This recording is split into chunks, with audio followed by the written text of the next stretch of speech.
Good evening. My name is Paul Barrett. I'm the Dean of the College of Business and Economics here at Longwood University. I welcome you to the first of 4 executive residence programs this academic year. And buckle up. You're about to ride the fast train of global marketing and communications with tonight's speaker at the wheel. Our speaker is a groundbreaking leader at the intersection of operational performance and optimization of communication technology for industry giants globally. She will help us in our mission to prepare students to be tomorrow's effective citizen leaders, and I feel very fortunate to have her with us this evening. The theme of this year's Executive Residence Series is Competitive Leadership Values, and we will be learning more about how U.S. organizations provide valued leadership around the world. Our program is sponsored by Barrett Capital Management and Eagle Fire, and through their generous sponsorship, we are able to bring distinguished and influential business leaders to Longwood. Tonight's speaker will share her experiences and insights on entrepreneurship, innovation and product and logistics, and corporate responsibility, including the use of product development and technology to unleash the talent of human capital that inspires a healthy, active lifestyle for global consumers. When I think of our speaker this evening, I am reminded of the remarks made by Peter Drucker. This is the seminal thinker and author of important matters in politics, business, economics, and society. Considered by many to be the founding father of the discipline of management, Mr. Drucker said, and I quote, "There are many how-to-do-it books on management, but few tell the executive really what to do, let alone why or how." So then just what separates the great leaders from the also-rans? As Mr. Drucker points out, it's often just 2 things. The first is to focus on the opportunity, and the second is the consistent practice of innovation. Tonight's guest speaker is a terrific example of an executive who has the courage to embrace the power of an idea and how technological innovation and communication can splice together huge organizations that come together and create synergy as one functioning unit. And she has been successful over and over in these efforts, even when others perhaps might have perceived a challenging, if not impossible, culture divide to overcome. Let's see, what firms has she led as a change agent? How about Procter & Gamble? How about the Gillette companies? How about Nestle? And oh, there's a little firm, Bristol Myers Squibb. And today she's an important leader in one of the fastest growing companies in the world, Jamba Juice. And in these firms, she has been a marketing executive responsible for launching and expanding product lines and services that touch markets on various continents around the world. And by the way, certainly for the students, but all of us, let's listen carefully as our speaker talks about some of her intriguing insights into personal branding.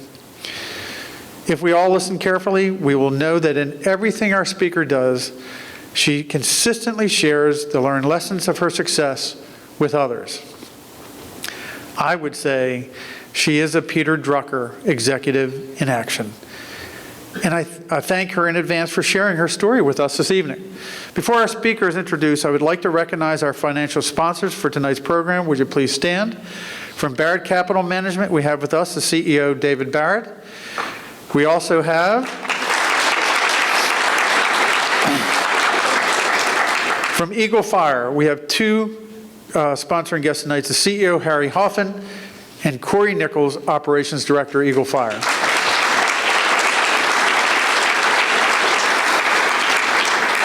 I'd like to recognize one newbie.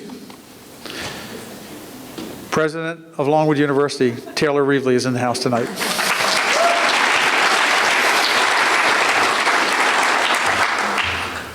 "15 years from now, we're going to be making that same announcement."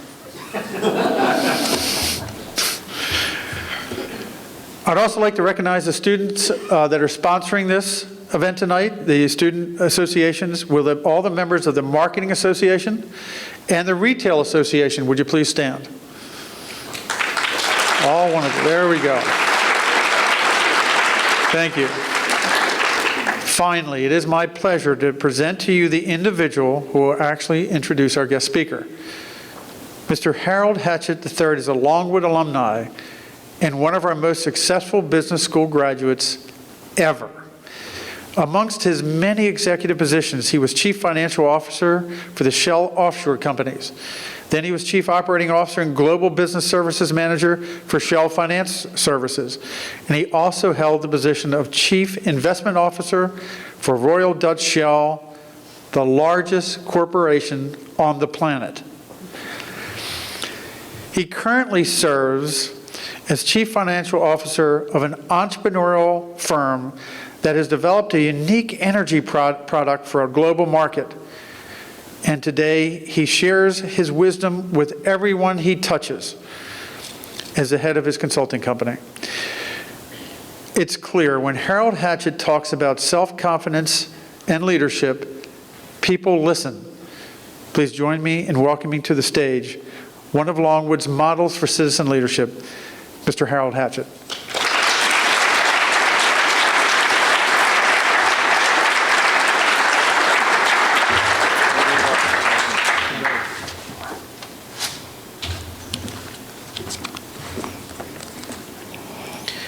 Good evening, Longwood. Good evening. Come on, guys. Good evening, Longwood. Good evening. Thank you. First of all, students, this is why we're here, you guys. I sat where you guys sat, not in such nice seats as you guys are sitting in. I graduated from Longwood in 1983. And it has been a terrific honor and privilege to come back whenever I can to share some of my experiences with you guys. But first of all, I'd like to thank Dean Barrett. You have been an inspiration to this school, to this college of business and economics. And we are looking forward to many more years of your leadership and your vision. And we're so delighted to have our corporate board of advisors here tonight. And we talked about the sponsors, but I'd like for the entire corporate board, all the members who are here, to please stand.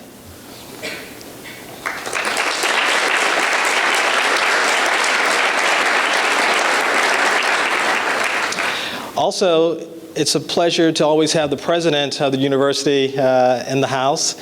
And Taylor, we just thank you, and we're looking forward to some wonderful things from you. And as I have stated many times before, we're here as your support system. So thank you for being here in the house. Okay?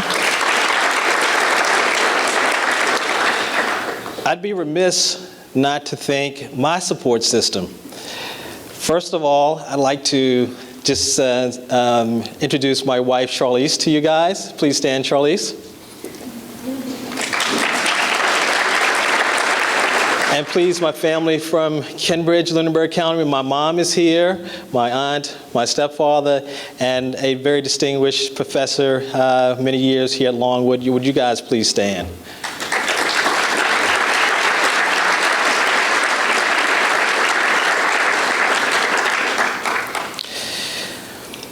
I have the distinct honor to stand here before you tonight to just introduce such a phenomenal lady. Ms. Washington has been named one of the 50 most influential women in optical for the year of 2009. Also, 2010 top 100 most influential blacks in corporate America. 2012, most influential woman in corporate America. 2013, top women executives in advertising and marketing. And in 2013, top B2C marketing executive of the year. Ms. Washington is the chief brand officer for Jamba Juice. But she recently received a new title as well while she's doing the brand officer's position. She was named the president of a new line and a new company that Jamba bought called Talbot Teas. So she's the new president of Talbot Teas. Congratulations, Julie.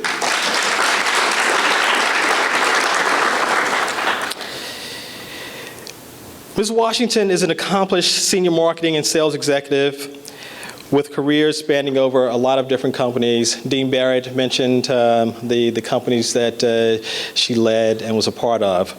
But I wanted to talk about where she matriculated. Julie received her Bachelor's of Art in Chemistry and Psychology from Emory University and her Master's of Business Administration from Washington University. Julie lives in Ohio, but Jamba is located on the West Coast in Emeryville. And she goes back and forth while having a family and a devoted wife. So it's tough being, one of those senior executives who always has to make sure that her family comes first, but also to be very creative in how she manages her job. But tonight, Longwood, we have the dynamic, sensational Julie Spencer Washington. Welcome to Longwood.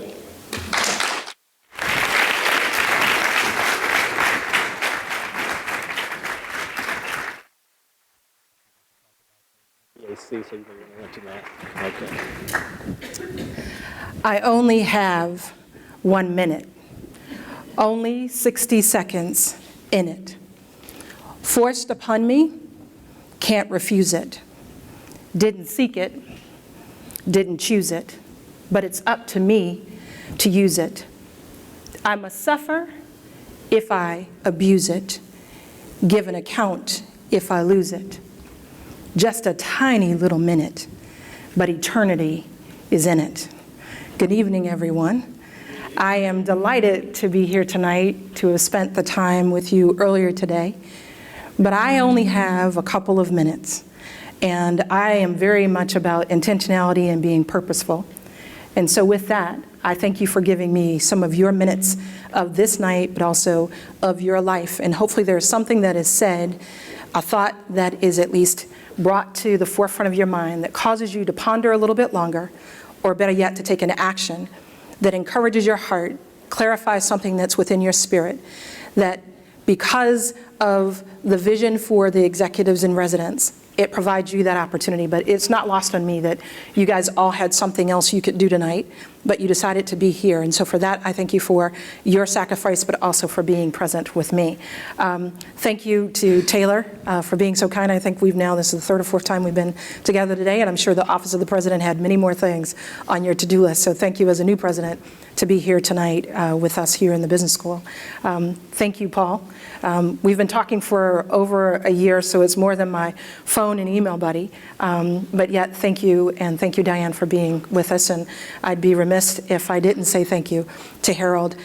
Just so that you know, since we all didn't matriculate at the same university, Harold and I know each other from an organization called the Executive Leadership Council. And the ELC is an amazing organization, one where today we hold about 400 members that are part of the ELC, and it's of top executives inside of corporations that are African American. And so it is a set criteria of how far in the C-suite you are, and it is by invitation only. And so not only am I just always excited when I show up at an ELC meeting, but when you can build relationships with people such as Harold, it's truly exciting when your life moves beyond transactional moments of business to relational moments, that I get the opportunity to find out about a university that when Harold told me, I was like, Longwood, where is that? So I not only know where Longwood is, but I've had the good fortune of actually understanding your history and the importance that you've made to this country, and others have not yet heard your story. And so I will charge you, if you don't remember anything I say from this day forth, don't know what that lady said, but know that you left with a charge. You're not here by accident, you're here on purpose in a university that has a place in history, and it's up to you to tell the Longwood story. All right, so there are a whole lot of ambassadors. Paul doesn't have to tell it. Taylor doesn't have to tell it. Everybody here can tell the story. So at the end of the day, I am grateful for this opportunity tonight. Thank you to Harry and Corey and to David for making the investment, because I wouldn't be here without you. So thank you for doing that. So the title around competitive leadership values, I'm going to talk a little bit about more from a personal branding standpoint, because I see each of us as a brand. And when you understand your purpose for being and where you're going, that will then allow you that opportunity to clearly understand how to more effectively compete. Every last one of you that are seniors, you're going to all show up in your great blue or gray suit, and you're going to have a resume that looks like everybody else's resume, that's on some beautiful paper, that's wonderfully typed, and it's one page, and it says all the right keywords. But why are you going to be remembered?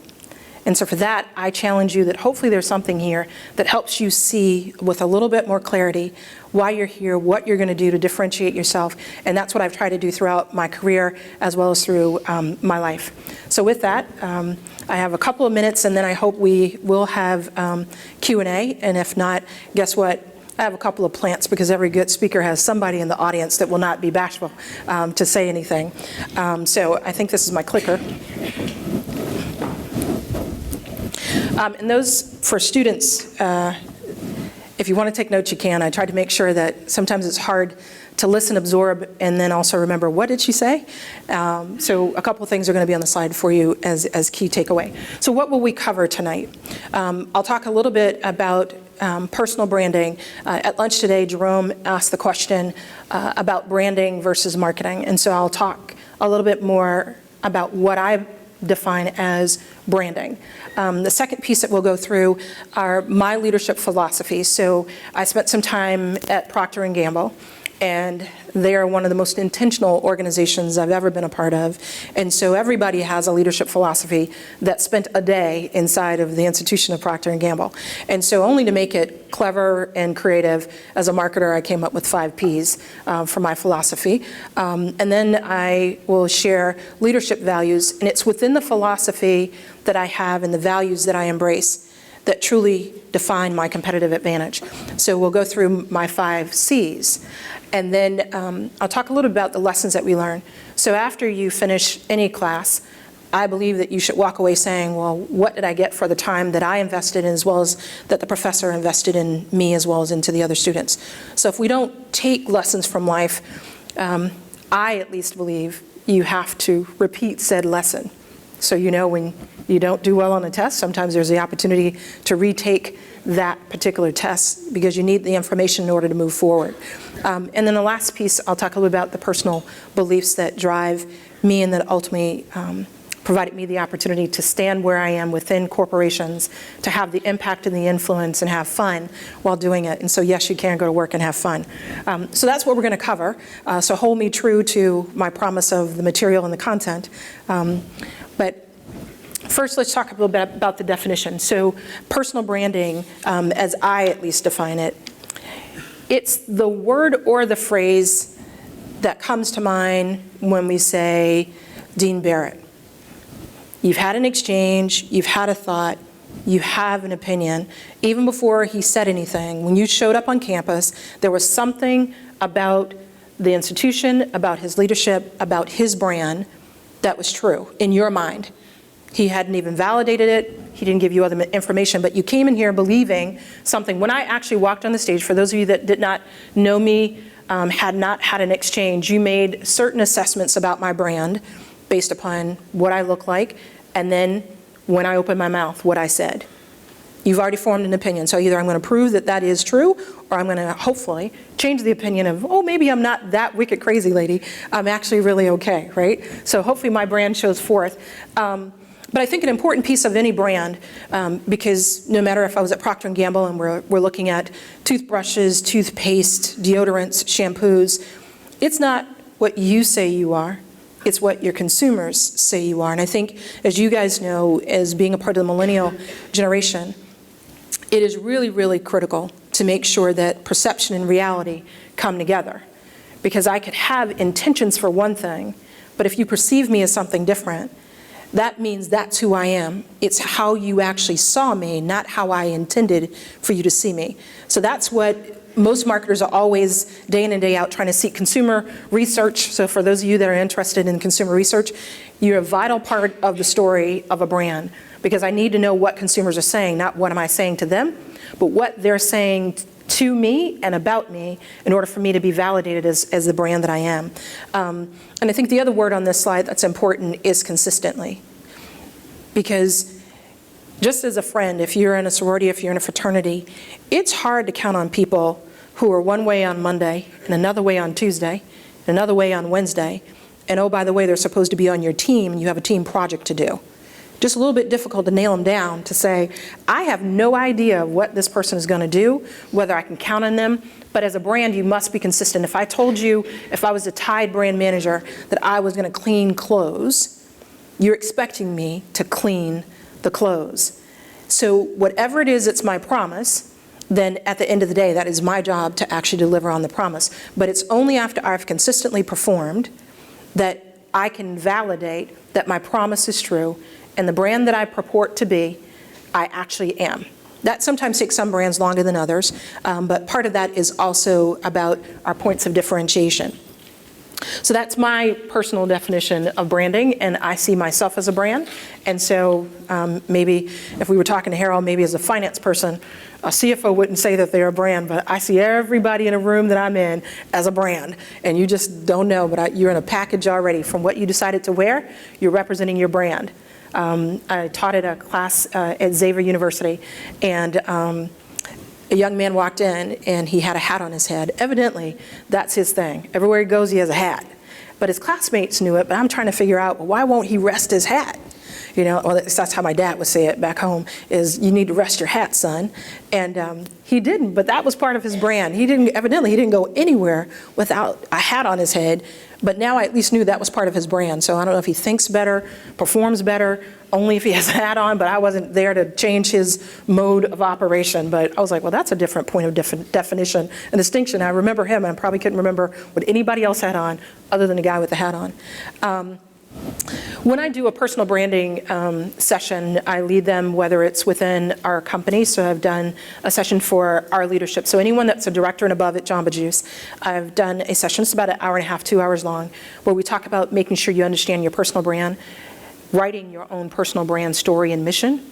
And this is sort of the flow chart that I go through. But key for me is all about making sure you know your brand. And many times we don't pull the mirror out of our purses, or if we don't stand in front of the mirror to honestly assess who we are. I think we do that, whether that's as an institution, and I think that's going to be the opportunity that Taylor has. That's why I think he's invested the time today, whether it was talking to the advisory council or the other boards, as well as to the students, but making sure you hold the mirror up and say, who is Longwood? Why are we looking the way we look? Is this the way we want to show up? And if not, what do we change about it? You know, so for those of you that take quite a bit of time to get dressed, or maybe you had the sibling that hogged the bathroom that just could never get out, they needed to get every hair in place. But that's because they are willing to take a look at what's maybe out of place, that doesn't look right to them, but they're willing to make those changes. And so for that, I would ask us to hold the mirror up to ensure that you know your brand. And there's some things that you don't always like what looks back, and you're just like, oh yeah, what do I do about that? Some things you can fix quickly, and other things you might need proactive for, right? So you have to find whatever help you can get over the duration of time. But once you know your brand, I believe you build your brand consistently, living your brand, promoting your brand, and I told you you were charged to promote the brand Longwood. So as you know who we are here at Longwood, then it's your job to be an advocate, an ambassador for the brand Longwood. That's your job to promote. I have some amazing people. Harold and I mean, when 400 people are in a room, it's not like you know all 400 people extremely, extremely well. So I can't say that we had grown up together and that we had done battle together in business, none of that.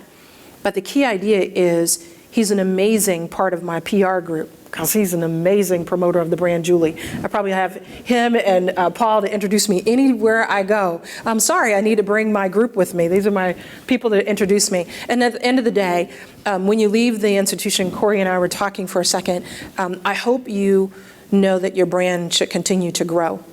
If you didn't take the language class that you desired to take while being a student here, go back to school or take a class, study abroad. I mean, you have so many opportunities, especially as young as you are. Why not make sure you're growing yourself every day? Always be a student of life. And if you do that, it's amazing the journey that you'll go on. I mean, I've seen things and done things all because I was willing to plant myself in places that were uncomfortable. I did not have a pet, so I can't say I knew anything about dogs or cats. So no, that's not why they hired me at Purina, because I was a pet lover and knew anything about it, and I worked there 12 years. But you couldn't tell me about dog food that I didn't already know, because I listened hard to the consumers who did have dogs and that were very passionate about their pet owning experience. So you don't have to be deep into something if you're willing to be a student of that particular topic. All right, so here's a concept that was introduced to me at Procter & Gamble. So for those of you that are in the world of marketing and want to do marketing and branding, all right, this is the Procter & Gamble quick slide. I'll give you a couple more. If you were inside of the organization, there was an acronym, and they have a lot of acronyms. You never know what people are saying unless you're reading through the acronym book, because everything stood for something and you're like, what did they just say, right? So PI was all about the performance, your image, and your exposure. Every brand, every person needs to be clear on your PI, right? So I'm going to go through Jamba Juice to help you at least understand with a little bit more tangible depth as to what it means to understand your performance, your image, and your exposure. And if a brand that makes millions of dollars needs to have a PI, I'm crazy enough to always believe that what I do at work should be done at home. So my husband and I actually, we call it a summit meeting, but every year we sit down. If I take as much time as I do to do a planning meeting for Jamba Juice every year we have to do a marketing planning business meeting. Then we need to sit down at home to figure out, to do a Washington summit, to figure out what the Washingtons want to do. With 3 kids, you need to know where we're going, what we're doing. So we take the same kind of approach. He's the finance accounting guy, so he and Harold would be good friends. So he's on the money side trying to figure out which way we're building wealth, and then I'm over there trying to creatively determine what we're going to do with the kids and how do they be exposed and experience so many things. But it's all about your PI. So specifically, let's talk about the P within Jamba. So for those of you that have not had a Jamba experience, I would love to tell you there's one nearby. There isn't yet. Jamba is a 24-year-old company, and we were founded as a juice club, but most people know us as smoothie company, right? So we are a leader in health and wellness within juices as well as within smoothies. So after our founder started around a juice platform, we expanded to smoothies, and for those that are oatmeal lovers, I think it's the best food product that we have in our menu is the oatmeal. And it's around inspiring and simplifying healthy living. So everything that my team does, everything that we say, should cause you to be inspired about your own journey around better health and about greater wellness. That's what what's my mission? That's what's my rally cry. No matter how I say it in marketing, whether I tweet something, whether we post something on Facebook, whether it's a picture on Instagram, it doesn't matter. It's all about making sure that I deliver on the performance metrics. And when you start working, the secret at the end of the day, you can be as smart as you want. You could have placed well on any test. Procter & Gamble actually used to require you to test in order to even be considered for a job there. So there was a lot of academic head thinking in the group, so everybody was smart. But at the end of the day, it's about what have you posted as results. If you don't perform, don't worry about your I and your E. It really doesn't matter. You need to focus on the P first. At the end of the day, that's what I've done consistently. Is I've performed. I'll talk a little bit about, I was more of an old school type A, so I was a perfectionist until I had my daughter, and then she didn't seem to read the same book that I did, and she didn't follow my calendar, and she didn't do anything that I said do as a baby, so I was like, this isn't gonna work out too well if I'm gonna be rigid and be in control, and everything had to go a certain way. But once I learned to relax and be a little more flexible, and I call her my flower child. If you think of the 70s, when some of you may have been born, but at the other time, it was just, everything was peace, love, and happiness, and just free. That's my daughter. She's free. She wakes up in the morning and she's humming a song. Drives her brother crazy. We don't know what song it is every morning, but she's excited about being where she is. But at the end of the day, for me, it's about how I show up, how do I perform at home, at work, in my community, at church, wherever my brand is, you can expect excellence. And we'll talk a little bit more about my personal brand. The second one is around your I, and making sure, for Jamba, it was about our image of commitment to healthy living. And so that looks like the juices that we have, the smoothies that we have, not only the product, but how we show up as a part of our community. Jamba, in the 830 stores, 60% of our store base are owned by franchisees. And so when somebody has put their family's life savings in your hands, if you didn't have a why do I do the best every day, I have a lot of people writing on the decisions that I make, and I want to make the best decision because they are committed to me as a brand, and we must be committed to healthy living because that's who is going to show up in our stores. And so we do a multitude of different things within our community. Anybody in here runner, loves running? Any runners in the house? Okay, so Jamba has, this year, we've sponsored 15 rock and roll marathons. So for those of you that like to run a lot, I was a sprinter, so I tell you, this 26-mile thing, I was like, that sounds too long. So, but I have done 2 half marathons, so it's within reach. But we believe that it's not just about selling you a great product and getting profit from that, but we're in partnership with you. I'm not guaranteed that if I sponsor the marathon, you're going to use Jamba as a part of your health regimen to make sure you're ready for the races. But for those of you that have actually run 26 miles, and you know that you need the best fuel in your body in order to make it to the finish line. And so that's a part of what we do at Jamba. We also have a program called Team Up for a Healthy America. And as our commitment, we partner with DonorsChoose.org in the sense that we know that I don't know about Virginia, if physical education has been cut out of many of the schools. Well, it has in many other states across the country. And so our children are suffering, and childhood obesity is a growing concern. And so with that, we've actually decided that if you would go online and pledge to do whatever it is that's a challenge. It could be that I'm going to take the stairs instead of taking the elevator. I'm going to drink water every day this week. I'm going to exercise between meetings or between classes. I'm never going to go more than 2 hours. I'm going to give up soft drinks, and I'm going to make sure I eat my fruit and vegetables. Whatever the challenge is, when you pledge, we actually give a donation that totals up to various dollars. This year's commitment was $100,000. And we then go back into communities and provide schools and communities with equipment. And it could be as simple as basketballs. But if you don't have a basketball, and that won't be the big thing, it's not a playground for every community. But if you get a basketball in the hands of third graders, they get excited. And they have a lot of energy to burn off. And so this just helps the school. If they don't have a physical education class, here's an opportunity for Jamba to be connected to our communities more than just saying, come to my store to buy me. And I think people are asking us to be authentic as brands, as companies. Not just, will you give me your money, but what are you doing with my money? And part of that is cause related. And so that's a part of our commitment to healthy living, is not just the food and the drinks that we have, but our commitment in the community. So the last part around E, how do you get exposure? So why would a brand like Jamba need exposure?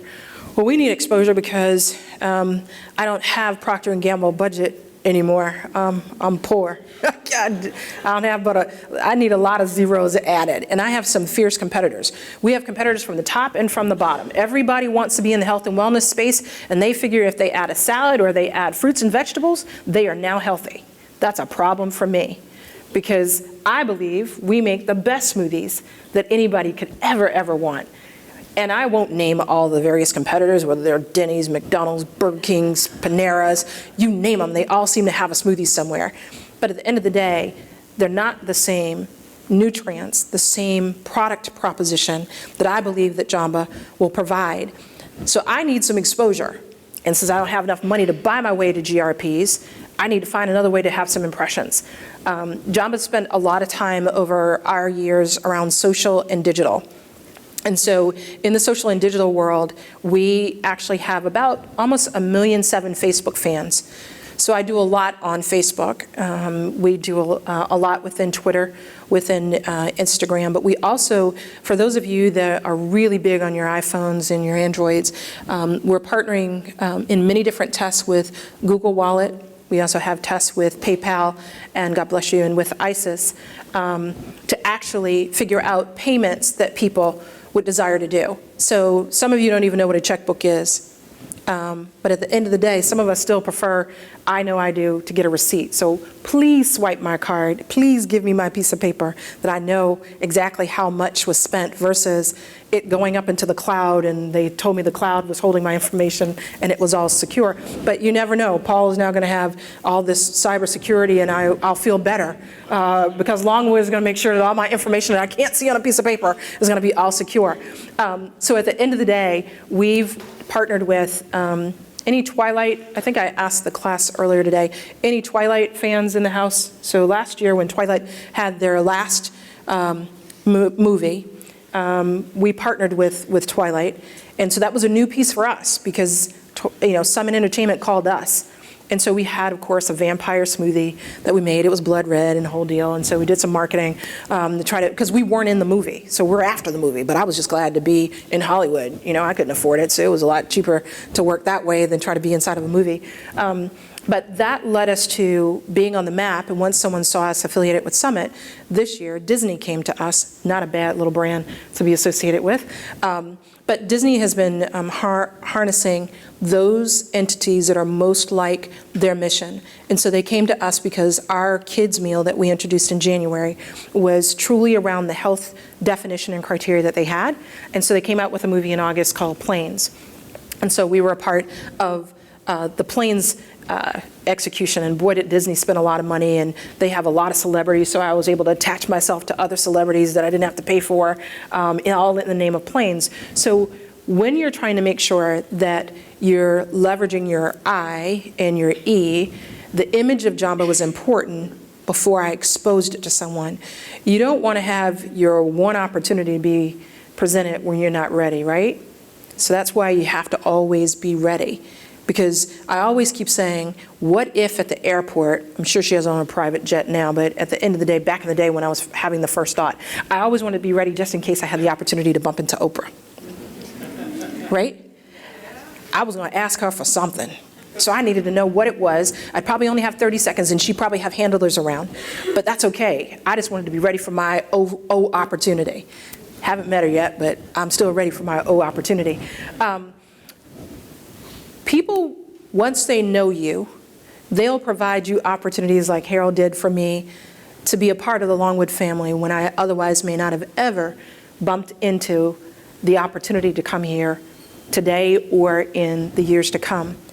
And so when someone else can be your publicity, your sort of voice, it just helps spread the word. And so I don't know if any of you are big Saturday Night Live fans. All right, so they actually did a spoof on Jamba. So if we can run the tape, I thought it would just be nice to let you see the brand through somebody else's eyes. Remember, it's about perception and reality. So it's not exactly like this in a Jamba Juice, but boy, it's not too far from the truth. So we won't watch the whole thing. We'll watch about a minute or so of Jamba.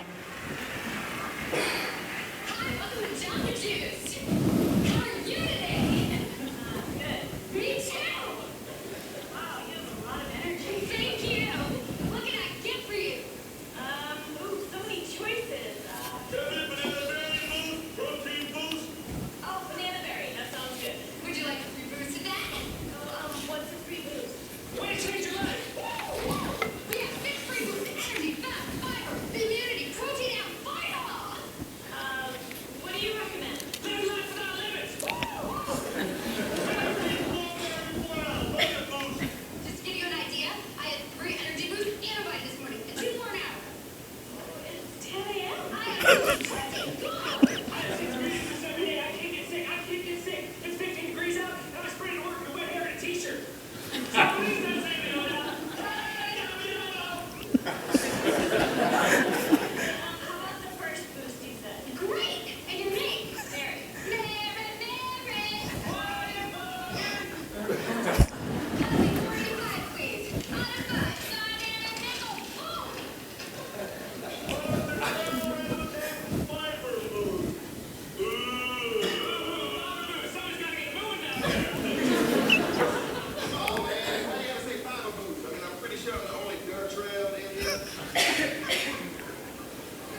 You can stop it there, John. So it goes on. They literally had an amazingly great time with our brand. Now, you know how much money that would have cost me to be on national television for as long as that segment ran? That's when you have a good pie.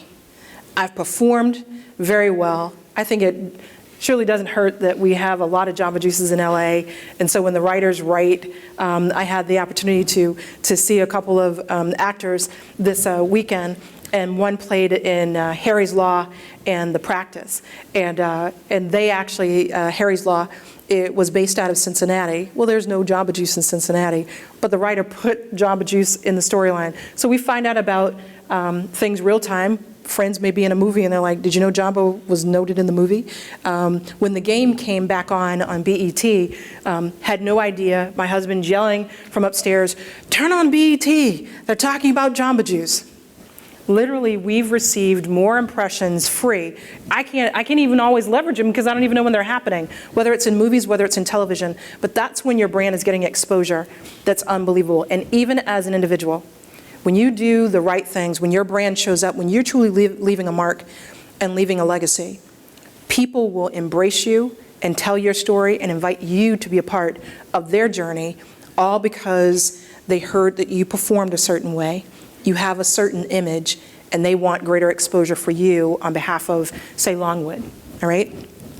So that was pie. That was the Procter & Gamble quick deep dive, and they go through a much longer version of making sure you understand your pie, because we all wanted the top seat in the billion-dollar brand category, no matter which brand that was. There were 26 when I left, so $26 billion brands plus is not a bad place to be, but you need to make sure you're very clear that you deliver your P in order for you to get the exposure and the opportunities that you were seeking.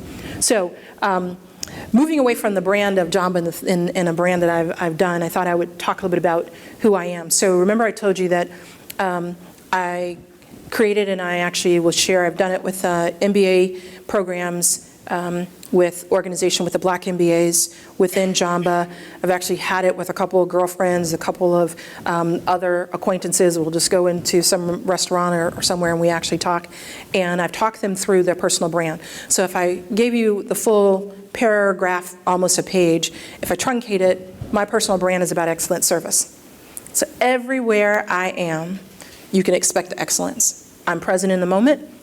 My phone could be blowing up right now. Something could be happening in California, and there were a couple of new things happening at the organization. But they knew where I was going to be, and I told them, I promise you there's somebody else that can always answer your question. The kids know it. That's why I thank goodness you have a dad who is at home with you. So unless the house is on fire and you have to run out and call a neighbor, I think your dad can answer the question. I don't have all the right answers. And once you understand that where you've been placed in the moment in time, today, tonight, this is where I was asked to be. This is where I was purposed to be. And therefore, you should get the best that I can give in this moment. And hopefully that's how I show up. When everybody talks about the brand Julie, somewhere excellence should be attached. And hopefully how I posture myself and what I do, that there's enough humility and a willingness to say, how best can I serve you? That's my brand. So what actually makes my brand me? My 5 Ps. So I'm a lot better since now I have 3 kids, and they too didn't read the book that I have about parenting and what we're supposed to do, and what time things are supposed to happen. But I do pursue excellence. My team knows that I've learned to be a little more relaxed as a leader, that everybody doesn't want an A+ out of their class. Some people are okay with a B. And even some people are okay with a C. Now, I actually don't know how that feels, because that's not a part of my DNA.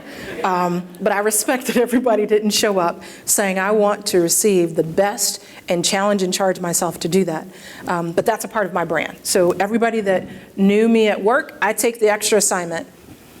I want that opportunity, because I believe if I get that chance, it'll help me be better somewhere down the road.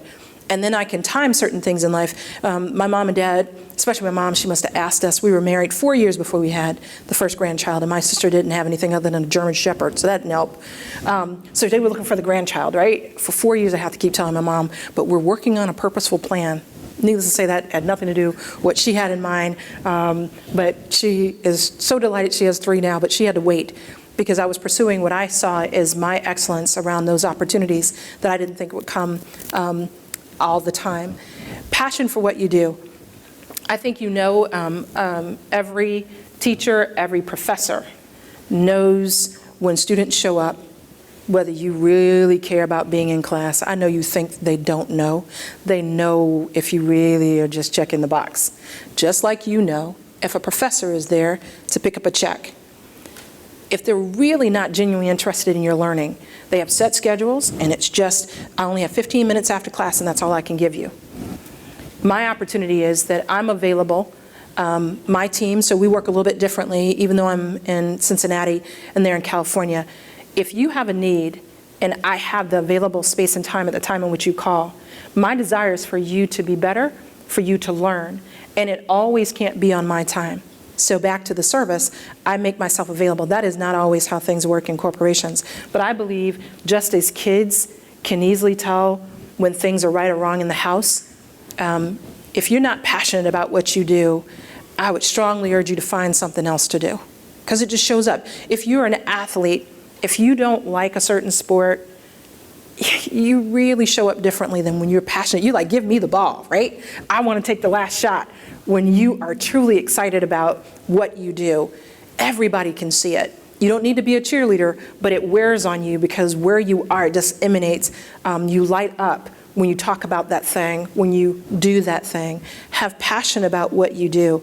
For me, it happens to be marketing, even though I was pre-med, and no, I'm not a pediatrician, but I still love kids. I had 3 of them. So I just have passion in a different way around the family. Third P is around partnership.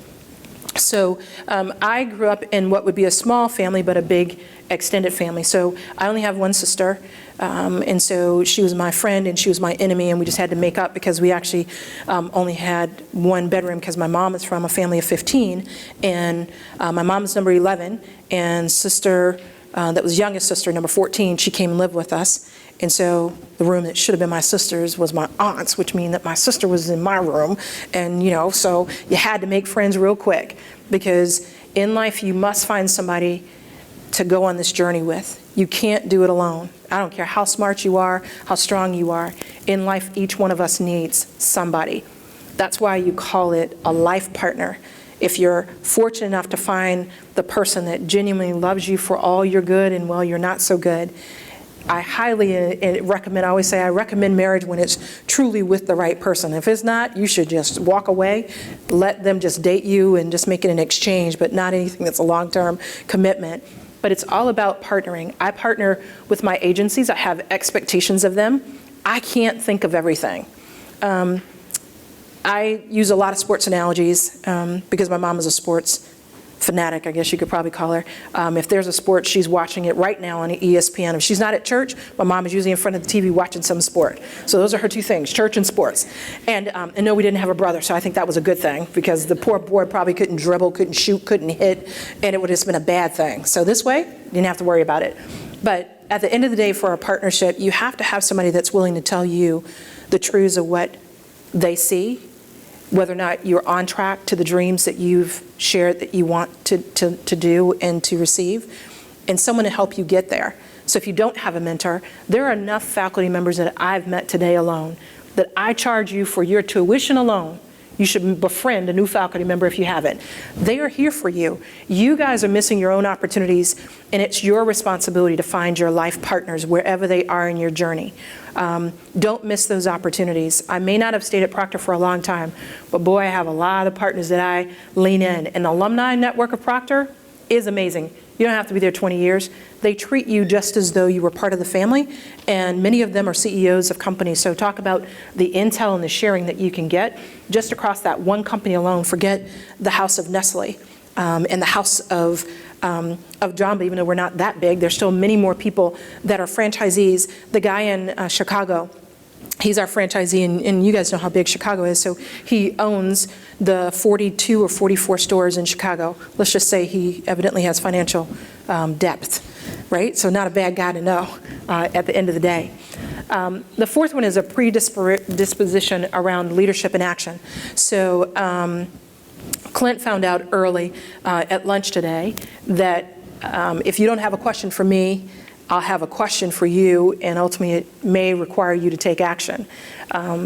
After tonight, it's important for you to do something about what you've learned or heard. Do something, whatever it is. It's your responsibility to take action. I have that orientation. My kids know we're not just wasting our Saturdays. We can have fun, but what are we doing on purpose? And I'll tell you a little bit more about them. Is one person at work said, I think I'd rather work for you than be your child. And that's probably true. I have high expectations, and at that point, I'm the judge. So you're right, you do what I say. At work, maybe I have to be a little bit nicer because you want to be a C student. Okay, got it. But on my team, I'm expecting to win, and I can't have anybody to hold us back because everybody is important. I tell my team, everybody's a starter. You know, I can imagine what I would say if I was on the Super Bowl team and I got a ring and never got in a game. What do they say? I was there? Heck, so were a lot of other people. They were in the stands, but you got a ring and you didn't do anything. You know, I just personally would love to just have a conversation with the ring-toting and probably very proud person that talks about the Super Bowl as though they ran a play. But I personally believe that it's all about what do you do right now? Because remember, we only have these tiny minutes in life. And what are you going to do with your tiny little minutes? And the last one is about people development. So I would hope that just my presence here alone is an indication of that part of my philosophy. I didn't have to know you, I knew Harold. And because he knew you, I believe there was an opportunity to share something. And my true desire, I would love for all of you to find something of value. But I told myself, if I only came for one person, whoever you are, I'm glad that I showed up and that I made the sacrifice to be here just for you. I don't know who you are, but I hope that that one person will be benefited and blessed because of that input, that insight that caused you to be a different person, a better person, a more encouraged person, a more inspired person because Brand Julie was on campus. So those are my 5 Ps. That's what guides me. That's what I've been about since the beginning. My mom would say I've always been on purpose from the get-go. I'm a 7-month baby. And so she says, you've been in a rush since the beginning. And so in the 60s, it was not good to be in a rush because that meant that you were probably underweight. But I always believe that when you work in purpose and in divine order and assignment, in my family at least, it all works out. And so my mom actually, if anybody saw the movie The Help, my mom next year will celebrate her 50th anniversary working for the same family in a domestic capacity. And if anybody saw the movie The Butler, my dad actually was a butler. So I come from what I consider very real roots about working class people. And at the end of the day, my mom happened to work for a family that just so happened to make a donation to the hospital of incubators. And one of the first people to get to use an incubator was baby Spencer, me. And in the 60s, that just might not have been the way things would work, that the black baby would actually be the one to get to use the incubator, and surely not first. Because the family had paid for the incubators, they had a right to tell the hospital who would and wouldn't be in it.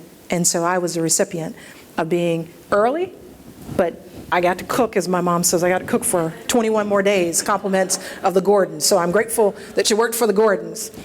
The 5 C's. So I'll give you an example of the 5 C's. You can actually read them yourselves, but I'm going to go back to the pet food days of what do those 5 C's really mean.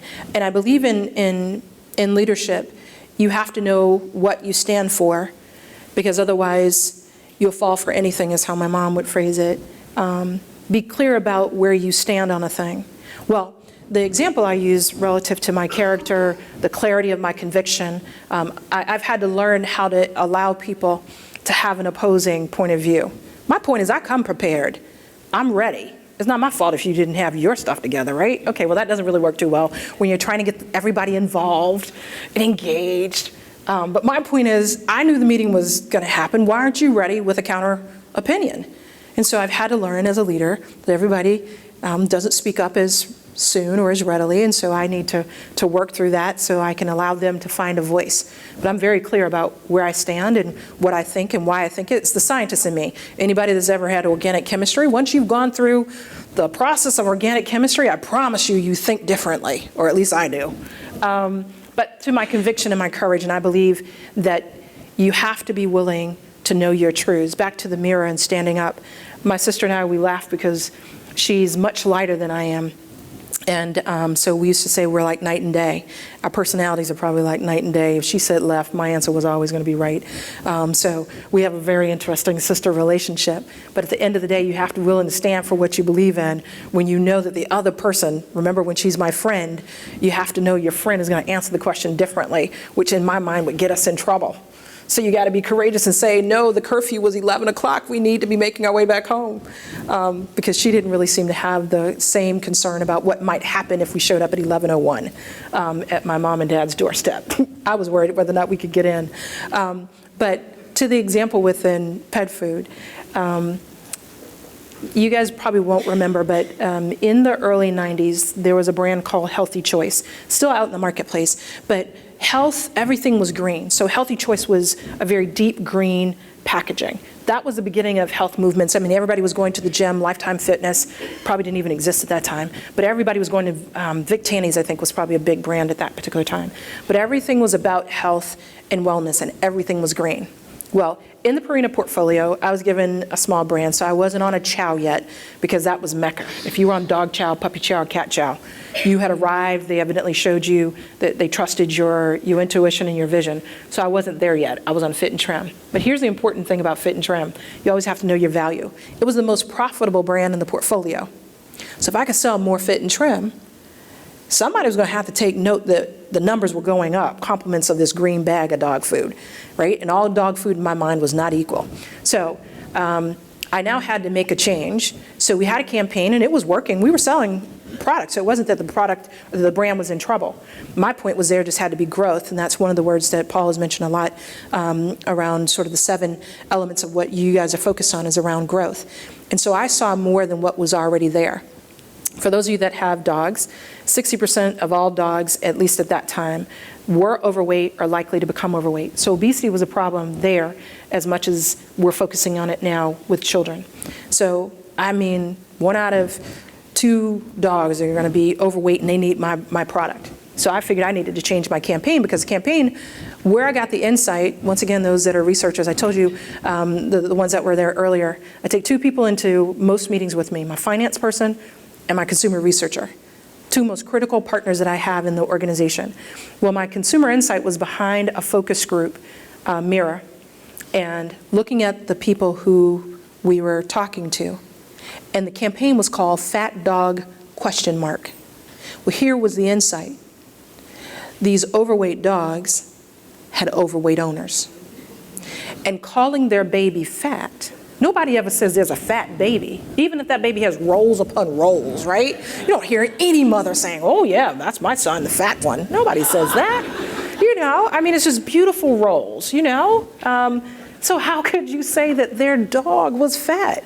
We didn't know that. It was a true fact that they were fat. But change the campaign to heavy isn't healthy.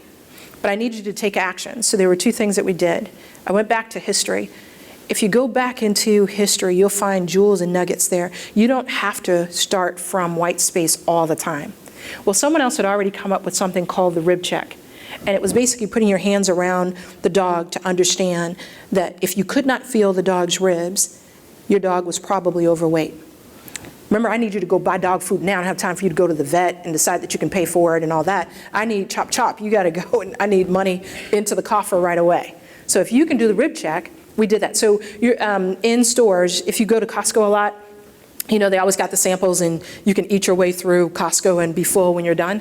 Okay, so I had to figure out how to do this for pet food, because you're not trying to, well, some people do eat their dog and cat food to try it out or whatever, but minus those people. The point was we had some huskies. I don't know if anybody owns a husky, but we had husky dogs, and I had the R&D group to work with the other scientists, and we put ribs, if you will, inside of these husky stuffed animals, and that's what I demoed. I demoed that we called it Give Your Dog a Healthy Hug. So while you're shopping, who could turn down a stuffed animal, right? So it was a beautiful black and white husky. And so that was the rib check.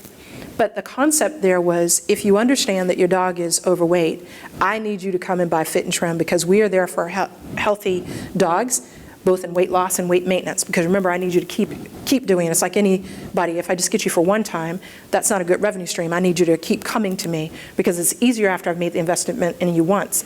And so that's what we did with Fit and Trim. To this day, I've had 2 different times since I've left Purina where the brand manager on Fit and Trim has called me and said, what happened that year? That year was the year I changed from fat dog to heavy isn't healthy. It was more of a concern because I started pointing arrows at all the things that could happen to the dog. So whether it was arthritis or the dog could have some other kind of heart problem, because overweight, the dog was going to have some kind of health potential problem. But I just called them out and just brought it to their awareness, hold a mirror up for the dog's sake. And then the small little thing for those that are on the retail side, I actually had a friend that was working real hard with me at Sam's. So a small thing called distribution really works to your advantage, not just selling off of the distribution you have. And Sam's at that time was a formidable competitor in the club space. So yeah, by the way, if I could sell a 50-pound bag of this dog food, that really helped generate some profit, because now you're going to stay with me as you see that Fido is running like she's never run before and life is great. But I had to take this proposition to our president of the company. That's where conviction comes in. I know what the consumer said. I believed in it. I know what the R&D team told me. But will you stand when questioned for what you're recommending? That's the time and that's the test of clarity in your vision for the brand. I knew all the facts, so the scientist in me had it well written and documented.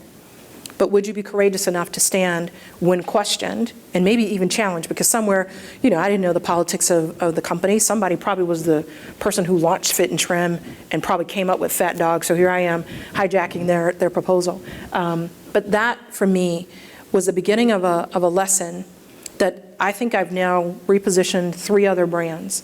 And right now, Jabba is going to, I call it a refinement. I won't call it a true repositioning. But that was a beginning lesson on dog food that allows me to now go into much larger companies with greater things at stake. As an officer of a company, to say, I had a little bit of monopoly money time. Well, you guys probably don't even know what monopoly is, but anyway, for those in the front 2 rows, monopoly money that I could play with, that it didn't cost me a lot to learn what leadership looked like in my 5 C's. But those were the values, those are the things I think that had me to stand out from any of the other brand managers within Purina, because it's a noticeable difference to the CFO when the balance sheet looks more so positive, right? You give me a thumbs up, Harold? Yeah, okay. So at the end of the day, when you can do things, that's the P of pie. That's performance at its best, because I'm making sure that I live my 5 C's. So there are a couple books that I've enjoyed over a course of time, but there have been several there's one book, if you haven't read, it's called Gung Ho, and it's about change. But in it, it talks about animals. And so a guy that works with me, he decided to put the penguins up. There's a book with penguins, if you really, another business book called Our Iceberg is Melting. So if you really like animals, these are easy reads. So from Gung Ho to Our Iceberg is Melting, good principles. But there are 4 pieces within the lessons I think I learned, and I'm going to back this one up to Emory University.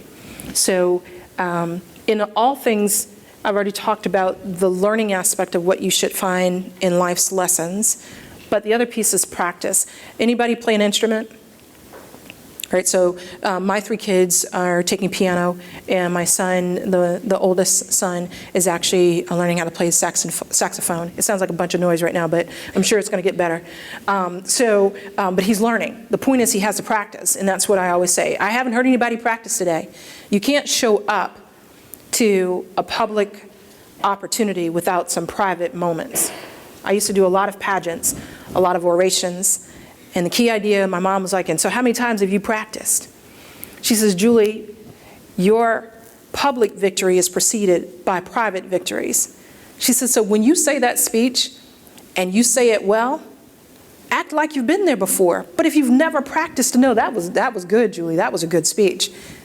then it will be the first time that you've ever done that. For those that love basketball, I promise you, or even golf, I promise you, whoever your favorite player is, whether it's Wade, Kobe, whoever within your arena of basketball, or if it's Tiger or anybody else that's hitting another kind of ball, they didn't show up on the course or the court for the first time saying, I'm going to take this shot and I hope it will go in.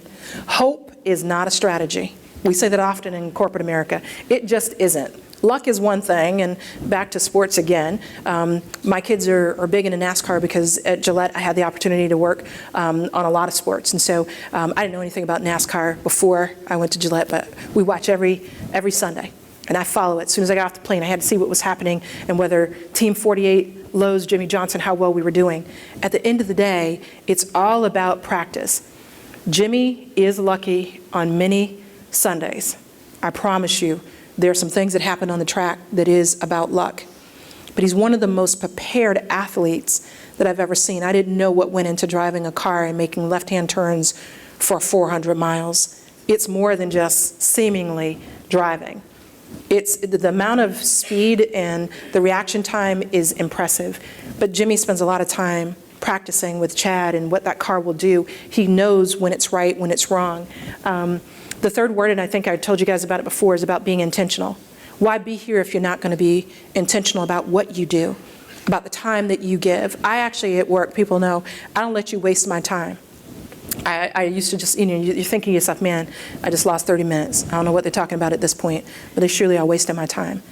But this is your life. This is the time in your life that you can't get back. Don't misuse it, you not misuse it.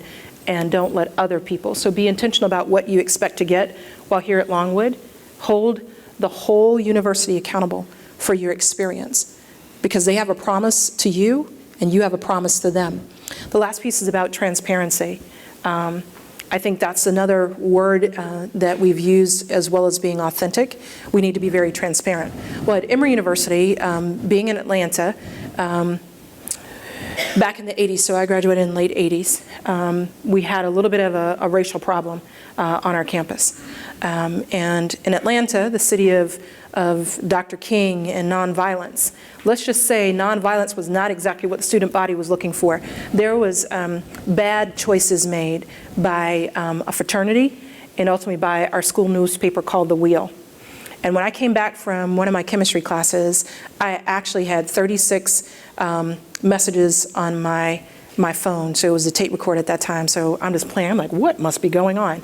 And let's just say we were not willing and ready to be happy about that. So what do you do when everybody is mad, ready to do something other than nonviolently protest about what you have? So I had to call the president, and I'm just like, we have a problem, Houston. We need to do something. And I'll give President James Laney all due credit to have a bunch. He didn't have a large number of African Americans on our campus. I had 51 in my freshman class. However, when a whole group of people are mad, that's not the time you want to bond with them, right? So President Laney showed up, came to the Black Student Alliance house, and we had to have a conversation to make sure we understood what the problem was. But my whole piece in life is don't bring me problems if you don't have solutions. I'm real good at, I can see things just as well as anyone else. So it's great to identify what the problem is, but do you have any ideas about what we should do about the problem that sits before us? And so that's what we decided to do. I was given the opportunity that in a time of true challenge, Dr. King talks about the measure of the man is not in the time of comfort and convenience, but in the time of challenge and controversy. Well, I think that was challenge and controversy if I'd ever seen it as a junior at the university, and I now have several. We had a lot of other universities, Georgia State, University of Georgia, Morehouse, Spelman. Let's just say we may have been small in numbers, but we had a lot of cousins that could come over from other universities that could help express their lack of excitement over what had transpired. So how do you lead when things are not the way you want? That was not what I signed on for when I said I'd run for president of the Student Alliance. But what I did was I partnered, back to one of my Ps, I partnered with the president of the student government. Teresa Burris was her name. Amazing woman, because now she has to stand courageously with me. Teresa and I decided that we were going to have a day of mourning. It happened that it was in October. And so I figured for those people that were not going to be able to embrace what we were doing, I would actually use the month to work to my advantage. So it happened to be sort of around the same week of Halloween. So we had the faculty, staff, the students, anybody that wanted to participate with us. The point is, for our community, our Emory community, to find ourselves at such a racial impasse, we needed to do something to express that there was a problem, but two, what were we going to do about it? So I also believe that you have to find a way to be serious, but also allow people to engage with you. And so what we did was we called a funeral home. So John, you would love that piece. So to have a funeral home, they had a hearse to come up. We had a casket, and we went to the student union. And so we had a procession, and those that wanted to wear black wore black. We had balloons all over our quadrangle, so that was like the place where all the classes were. And so we had the balloons on the quadrangle. And ultimately, we had a moment of mourning. And what we decided as a group of students is that we were going to bury all these things that were divisive, that was breaking up the harmony that we felt existed at Emory University. And so we ultimately had white crosses, and you could put whatever ism you were faced with that you saw and that you wanted to bury, and we put it just as you would be viewing a body in a casket. We allowed you to make the processional, put the cross of whatever that thing was that was not good for our university in the casket, and we gave it a ceremony. And it was our way to say, one, we were mad about it, but two, we needed to move on because there needed to be a time of healing. We had work to do, and we didn't have time for riots and anything else. That would not be Dr. King's legacy, to sit here in Atlanta and now burn up Emory University. That wouldn't be a part, not on my watch anyway, for that to happen. And I can't tell you the kind of results that Teresa and I were able to do, the conversations that we had with the president's councils, with our own student body, because I just think people didn't know the things that they had done, the damage that had been done, and people needed to have some forgiveness because some people were genuinely upset that they had hurt another classmate that deeply, but that we needed to find a way to bring our communities back together again. And I would say that was probably one of my challenging times, but I learned enough that when I get into some corporate situations where things are not so good, and you have moments where people will actually point fingers just because they don't want it to point this way, they'll point it that way, you have to figure out what you're going to do in those moments. And as a leader, people are going to follow you based upon the choices that you make. And you can either bring a lot of people with you in a positive way, or you can derail the objective and move us into a negative way. So this is the reason why I sing. This is the family on the left, Mark, Markayla, Sean, and Joseph. And of course, being a good mom, I wasn't able to take child number 2, who's in the white jacket, Sean, to see Jimmy at the Brickyard in Indianapolis. He was at a summer camp, so that didn't work out. But being a true fan, he decided he wanted to see Jimmy before the chase was over. So as a good mother, I drove 5.5 hours to Chicagoland. Never been to the track, so I decided to take child number 3. And so we all went to see Jimmy, who's in the middle. The handsome guy in the middle is Jimmy Johnson, driver of Team 48. That's only 3 points behind the leader, Matt Kenseth, in the chase to the Nextel Cup on his way to 6 championships, according to my son. And to the right, my daughter actually this summer had the opportunity to participate in People to People. I don't know if anybody is a People to People alum, but she went on the Celtic Heritage Tour and had an amazing time learning a lot about herself, but learning about other countries, being able to see the world with a bigger lens of life, things that she had to decide that she couldn't call home to ask mom or dad, what should she do? She had to make friends along the way. She stayed with the family for 3 days. So now you have to really embrace that, okay, you don't like my cooking? Let's try this on. They really probably don't cook what I cook. But at the end of the day, I believe there's a leader in each one of us. So the middle child, he's the one that wants to be an astronaut, stated that since he was 3, and he has purpose. He's more high-strung than I am. I'm like, how about we not go for the A+, let's just go for straight A's, right? But he's the perfectionist. But my daughter, she's a little more laid back. Remember, she's a flower child. So I've actually provided her the opportunity to make sure she sees herself as a leader. We know what Sean will do. He's at the front of the line. He has a purpose. He has a plan. He has a strategy of how we're going to win. He hates losing. We've been working on that. But at the end of the day, his sister, they both were in Taekwondo. And for anybody that's ever taken Taekwondo, the interesting piece is they have to spar. In addition to breaking the boards, you have to spar against like 2 people or 3 people. Well, being the happy child that she is, you have a mouthpiece in and you got all this guards and shield around you, right? My daughter is sparring, smiling.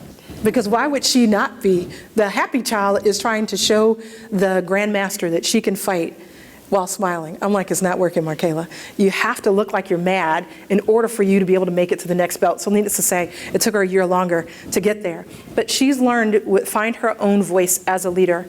And sometimes great leadership looks like fellowship. But if we only all embraced, and to the point, helping Taylor with the work that he has as a new president, each one of us has an obligation to help him around the mission and the vision that he sets forth. And so I believe that you have to speak things into existence. So there are a couple things that I'm going to leave you with on the next 2 slides that are things I told you being my child might be harder than being someone that works for me on my team. So they have to affirm, they make an agreement with me every single morning. And so one of the affirmations they make is, today I will make good decisions. I will be a leader, not a follower. I will focus and I will finish. So when they come home and they have a write-up and there's an issue, I just want to know what happened along the contract, because you can't tell me that somebody else got you in trouble. Because you told me you were leading, not following. So you know what you stand for. And I usually always tell my son when he goes on Boy Scout camps, because he's working to be that first black astronaut who has his black belt, actually also has his Eagle Scout, and he also plays an instrument. So remember, he's a purposeful child. So when he does all of that, like getting into NASA is going to be easier than all of those other feats, but who am I to change his position and thought that he can get into NASA like the snap of his finger? But at the end of the day, I want them to affirm within their own space every morning that they can do whatever they set out in their minds to do. And if you look to the right, you probably can't see at the top, but this is their second affirmation. So the first one was their contract with me. I just want you to verbalize what you're going to be and how you're going to show up wherever you are in class. And hopefully that's a good thing for the teachers in their lives. But the other one is just a proverb that I found. And it's about making sure you're conscious of how you speak and what you do. It says, watch your thoughts, they become your words. Watch your words, they become your actions. Watch your actions, they become your habits. Watch your habits, it becomes your character. Watch your character, it becomes your destiny. All from a single thought, your destiny is tied. And so I want my children to understand, however long I'm here, whether it's to be the 100-year-old Willard Scott celebration of the 100th birthday or not, may they know with truth and with pride that these are the things that are there. I do believe that every person has good in them. I don't care how you show up. I do believe that. I have to repeat that to myself sometimes on certain teams. I'm like, there's good in them, Julie, there's good in them. But sometimes people don't show up as good as they really are. But if we're willing to give each other the benefit of the doubt and say that I'll start you with the belief that you are good. I heard someone mention, an academic, that said at the beginning of every semester or trimester, depending on what you're on, everybody started off with an A.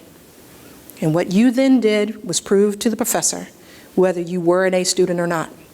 So that's what I tell my kids. So you started with an A. Everybody started on the same thing. Everybody was a valedictorian when they walked in the class. And all you decided to do was whether or not you wanted to hold that rank and that status.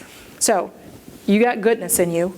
I think it only takes a spark. If you decide not to boil the whole ocean, I charge you just to spark and ignite good things, visionary things into the lives of others, into your communities, into your organizations.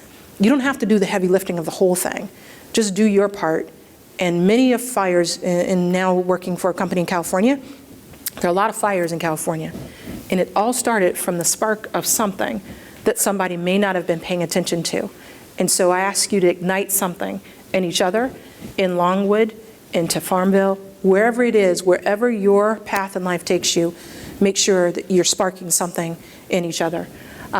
Say what you mean and mean what you say. I don't understand why people just talk and they don't seem to have a place of reference of what it is that I can count on them for. Everybody on my team knows what they can count on me for, and I hope I know what I can count on them for. So be true to the promises that you make at the end of the day. I'm a firm believer, for those of you that grew up on a farm, my mom and dad did, so I believe in the sowing and reaping principle. You are not going to sow a seed and get a different kind of fruit. off of that seed than what it was actually created to be. Everything in life came from a seed. You will be that which you were created to be, and so you're going to reap what you start sowing. And if you don't put good things in the ground, good things just don't have a way of coming up. So I charge you to be really mindful of the things that you let in, the people that you let into your garden. Don't let them plant bad seeds. If that's not who you are, don't allow them to give to you their issues. Not in my garden. These are the things that I stand for, so I'm not going to have a harvest day of things that I can't even identify. The last one is, there is a responsibility. And I told you, you all were charged at the beginning. But I believe that when you've been given much, much is required of you. So for all of the skills, the gifts, the talents that you've been already endowed with, for the learning that you have, for the many people that will never work or even but beyond work, but actually matriculate within an institution, you're sitting where somebody would love to be. And never take anything for granted, because there's somebody that would trade places with you in a heartbeat. And so with that, you have a responsibility. You're here, somebody else isn't. And so for their sake, you should study a little bit harder, aim a little bit higher, because that's what we do in the circle of life. So these were questions that I had, because remember, a good marketer has to let you have homework, right, to do. What's your personal brand? If you don't know it, what is it that you do? How well do you know who you are? Are you holding the mirror up for yourself? What's your North Star that's guiding your destination? What are your values? What's your legacy here at Longwood? I think we talked through that. What's your unique and sustainable advantage? How am I going to tell you apart from any other student in this room, from any other faculty member in this room? And if not now, when? And if not you, who? It's not somebody else's responsibility. The neighbor next to you is not responsible for what you were created and uniquely designed to do. My sister can't do my job, and I can't do hers. She was here for one purpose, and I'm here as a 7th-month baby for another purpose. And so, closing thought. It's from Francis Bacon. It's just something that I ran across. I mean, I don't even remember which speech I was giving. It was just a quote that I came across. I haven't had the kids to put this one in their affirmations in the morning just yet. But it's one that I thought, if you wanted to Google it and store it away for those that like quotes. He says, everyone has a desire to win, but only champions have the desire to prepare. It's not what we eat, but what we digest that makes us strong. It's not what we gain, but what we save that makes us rich. It's not what we read, but what we remember that makes us learned. And it's not what we profess, but what we practice that gives us integrity. I do thank you for your time, your attention, and for the opportunity. And maybe these tiny minutes be worthwhile for the time that you've invested in me. So thank you very much.